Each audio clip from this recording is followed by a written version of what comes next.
Hello everyone, my name is Chris and I'm here today to talk to you about artificial intelligence and user experience. Who I am? In my past life, I just used to be software developer, as probably most of you in this room. I used to be independent consultant, mostly in .NET space, which sounds boring, but well, it paid quite well. So that was during the day. During night, I've spent quite a lot of time on developing open source tools for developers. And because of that, I kind of was asked to join the Copilot team back in the very early days of developing Copilot. So I work at the organization called GitHub Next. GitHub Next is a special group inside GitHub. There's 20 of us researchers and developers, and we are responsible for figuring out what is the next crazy idea, what is the next GitHub Copilot, what is the future of software development.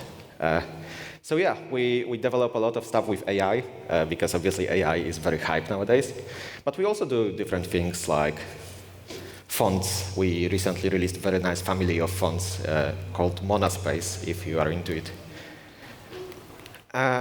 And the most important thing about this talk is that this is the talk about what happens in the middle. I will not talk to you about model training or about data science. I know absolutely nothing about this aspect of stack. I'm not a data scientist. I don't have PhD in some fancy thingy with math. Also, it's not really a talk about bringing the project to product. Because as probably you all know, getting product to millions of people is very difficult. It's about scaling, it's about latency, it's about capacity, it's about how to observe results, it's about figuring out how to earn money on the project. That's not what we do. What we do is we create prototypes of cool ideas, and we throw those prototypes at people as technical previews. You could have seen multiple technical previews coming from GitHub Next over years. So let me do a brief introduction to artificial intelligence, brief introduction to large language models, just so you know what we are talking about. Artificial intelligence has been a term that has been around for years. It's not a new term. I know that the hype wave is here nowadays. But the term itself, it's coming from 50s, from 60s, something like that. And the space had very, how to describe it? The space had multiple cycles of hype and then so-called AI winters, which is the period where the hype dies out and the founding dries out, and everyone is like, oh no, this AI thing that doesn't make any sense. So current wave of hype around AI has been mostly about large language models. This is the type of artificial intelligence system which was trained on millions and millions of lines of text found in the internet, in the books, in all the sources that you can imagine. And those models have been trained in an unsupervised way. The researchers just throw this text at the models, and the models learn from it something. Those models are designed to do one thing, and one thing only. Given a prompt, an input, a beginning of the text, they try to figure out what is the next most probable word coming in this text. This is the only thing that those models do. Every high-level ability that you see from those models, like chat, function calling, all those fancy things that OpenAI is putting into those models, is built on top of that basic functionality. And the most important thing that you need to remember about AI is that they have this cool capability that researchers called hallucinations. But really, I prefer to call it a bit differently, which is bullshitting. The AI those large language models, they will always answer your question, even if they don't know the answer. You have absolutely no way of knowing whether the thing is correct. They are the best student ever because, we all have been in school, and we had this moment that, oh, there was some question from the teacher, and you need to stand in front of the class and then start answering, and you have absolutely no idea, and then you start kind of like, saying something just to say something and kind of like pretend that you know stuff. This is the large language model, just on scale. So you need to remember that kind of like you cannot really trust those models. They are probabilistic machines, and they try to figure out what is the just most probable thing to say to you. So whenever you talk with ChatGPT, and you kind of like by kind of like discussion, kind of like the discussion results in ChatGPT saying that, oh, I love you or I hate you. The model doesn't really have those feelings. It's just from this conversation, it turned out that was the most probable word that should come in this conversation. One very cool thing about those models, those large language models, and what is really unique about them is that they are very general. Because they've been trained on everything, on all the internet, they know a lot of stuff. And they have a lot of capabilities, like reasoning capabilities. The really cool thing is that we can steer their behavior by putting context into our inputs, into prompts. And this process is called prompt engineering. So it's all about taking this very general model and steering it towards your particular task, your particular context of your user. So let's focus first at the top of prompt. There are basically two different parts of the prompt when we think about it. One is kind of like constant part, what I like to call it constant part. It's all about describing what is the persona that AI should take, what is the task that should be solved by the AI system. It's all about saying things, oh, you are a tool that is supposed to help developers to build better code, or something like that. There's quite a lot. Oh, by the way, I forgot to mention that in the talk there's quite a lot of QR codes. They go often to, those are links, go to like some fancy research or some like fancy blog posts about stuff that I don't understand. So please do read those in free time. And the second part of the prompt is something that's more dynamic. It's all about putting the context for your particular user, from your particular session, into the prompt from your particular, database. And this process is called retrieval. It is the most popular word among GitHub/Microsoft leadership nowadays. But if you have phone number to Satya, please don't tell him that I've told you that. There's one thing about retrieval is that there's a lot of people that will try to write the wave and will tell you, oh, to do retrieval you need to use embeddings and vector databases and some fancy tools. This is not true. Like, retrieval is a thing that's very dependent on your particular application. In some cases, it may just be about querying your SQL database. In other cases, it may be about looking at your IDE and figuring out like what you have, like what files you have open in IDE, and maybe there is some interesting code in those files. Just random example. In other cases, it will be using embeddings to do very unstructured search on the data. But there's no single solution. I guess that's what I want to tell you. Okay, so that was kind of like a brief introduction, first half of the talk. Oh, I was perfectly on time. Impressive. Now I will talk a bit about like what is closer to my heart, which is like user experience design for those applications. And there will be some hot takes in this part, so bear with me. First of all, the hottest of the takes. You need to design your application with human in mind. AI is great for enhancing human capabilities. AI shouldn't replace human. Shouldn't replace your users, shouldn't replace developers in our case. It's just not good enough for that. It should never make any decisions. AI sucks at making decisions because, as I've mentioned to you, it's just about predicting the next most probable word. That's not how decision process works. So computer can never be responsible for the decision you make. Like that just means that it cannot make any management decisions, because if you cannot have any responsibility for the decision, like what happens there? that breaks all the kind of like chain of command in your company, like whatever. So always design with human in mind. Following on that, you need to understand really well what are the part of the workflow that your users want help with. For example, in software development process, we've done quite a lot of like user research and user studies on that topic.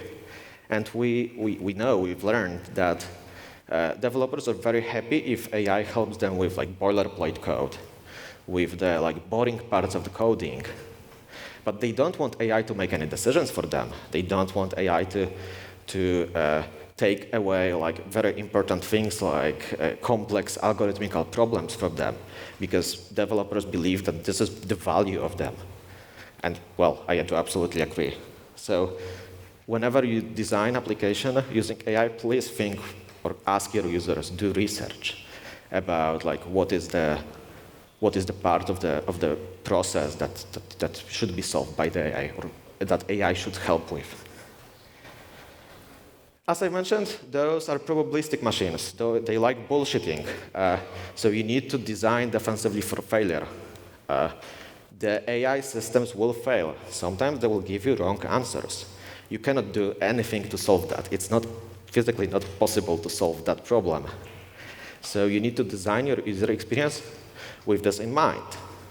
You need to inform user that some content is generated by AI because users need to be aware that it may be wrong. You need to design your user experience in a way that, for example, user can very easily regenerate the answer or ask again or provide more details, and then kind of like AI generates answer again based on this like additional context. So the way that you present answer, it always needs to be accepted by human, and you always need to give human capability of editing the answer.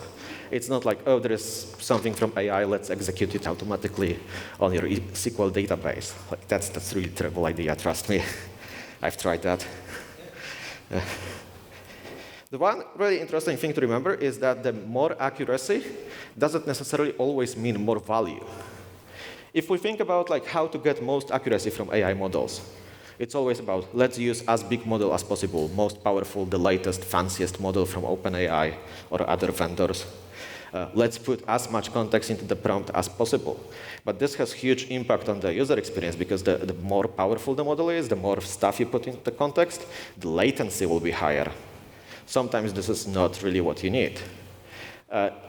Back in the original Copilot days, we actually decided to run Copilot with the smaller model, not with the most powerful model that was available at the time.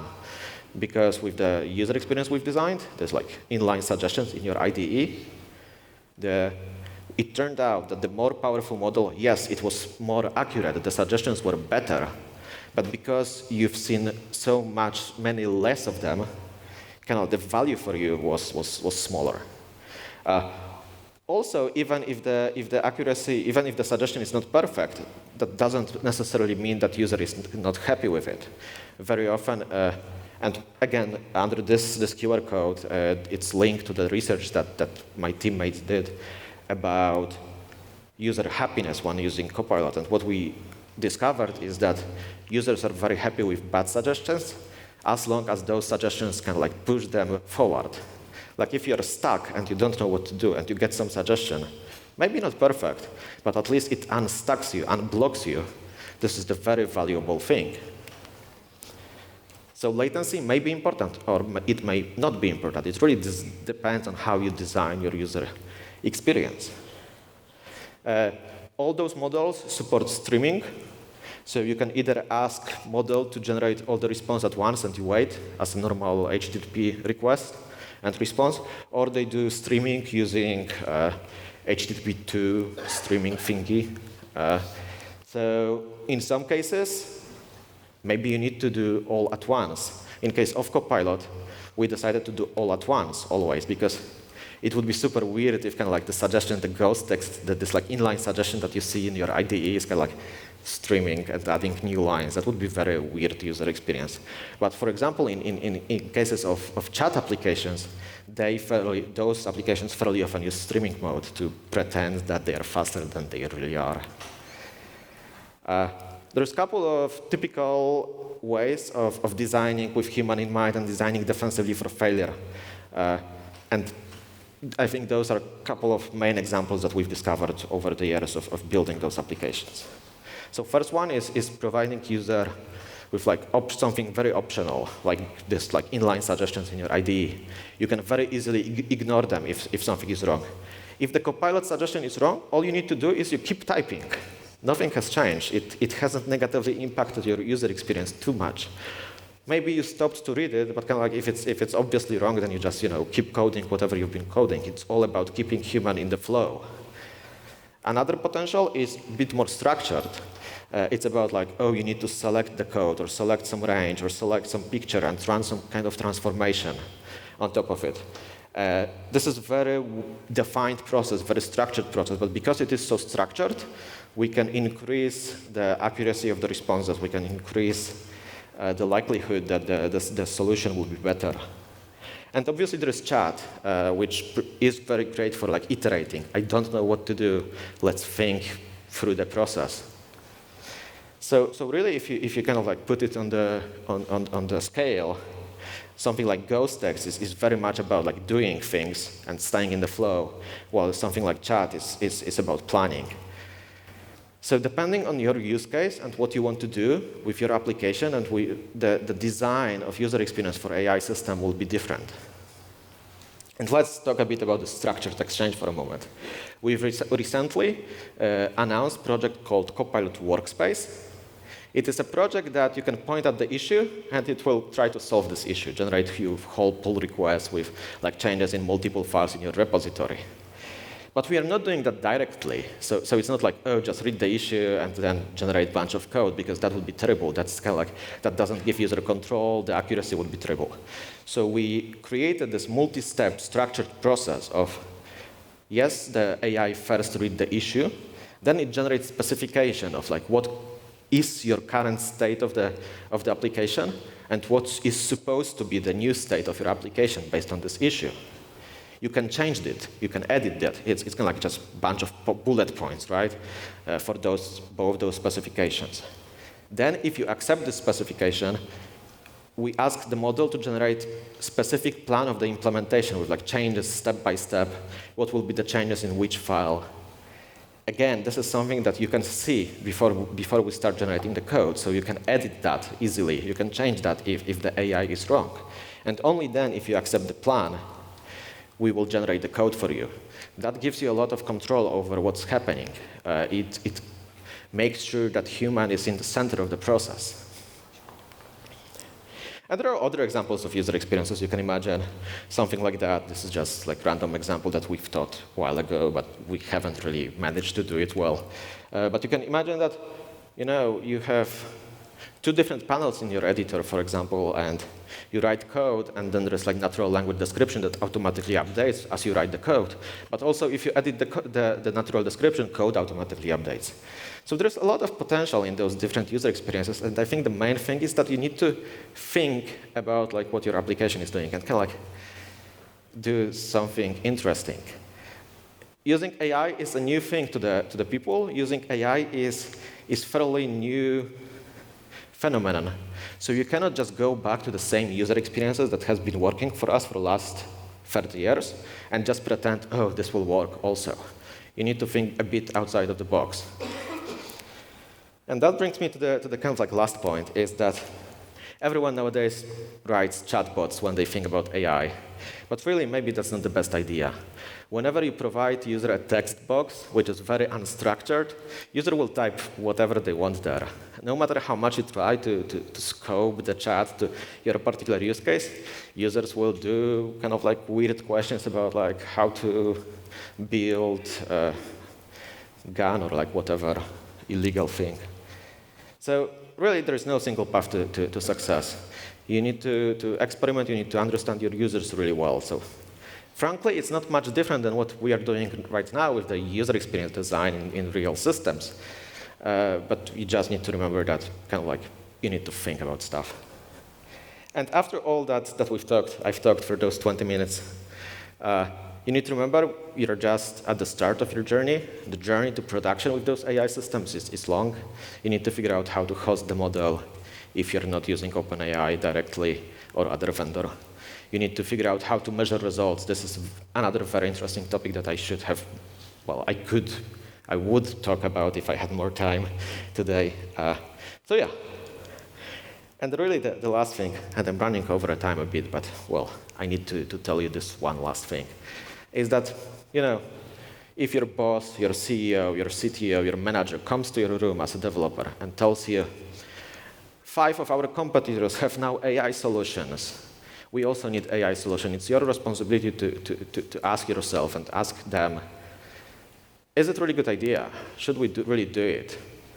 I mean, you hear in media all those information about people using AI in very weird ways. There was the story of the lawyer that generated a list of precedents in US using ChatGPT. And judge looked at this list when it was presented to him. And it turned out that this list was absolutely false. Like, none of the precedent was true. There was no actual cases there. Judge was not impressed, trust me. There was another story about this service that was built to put people in touch with a mental health specialist through like web interface. It's really great application, right? Like, it helps people in kind of like smaller villages, for example, or smaller cities, or in less developed countries, to get in touch with like mental health specialists. Maybe it's not possible for them. There's no one like that living in their area. And this service suddenly, after GPT-4 was released, decided to randomly replace some of their like mental health specialists with large language models. How would you feel if you realize that you're not talking with a medical doctor, but with large language model? Probably not great. And I'm fairly sure that people this year were using like ChatGPT for their tax return or something like that, and I'm fairly sure that IRS was also not impressed. So yeah, so it's your responsibility to think about that. Like, would I want AI to have access to my money, to my bank account? Never. Like, please think. And yeah, thank you for watching. That was fun.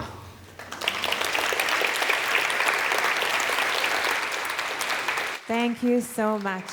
I have one more thing to show you, to pitch to you two books. One is by one of my ex-colleague from the team about prompt engineering for a large language model. It's a very interesting book, so I do absolutely recommend that.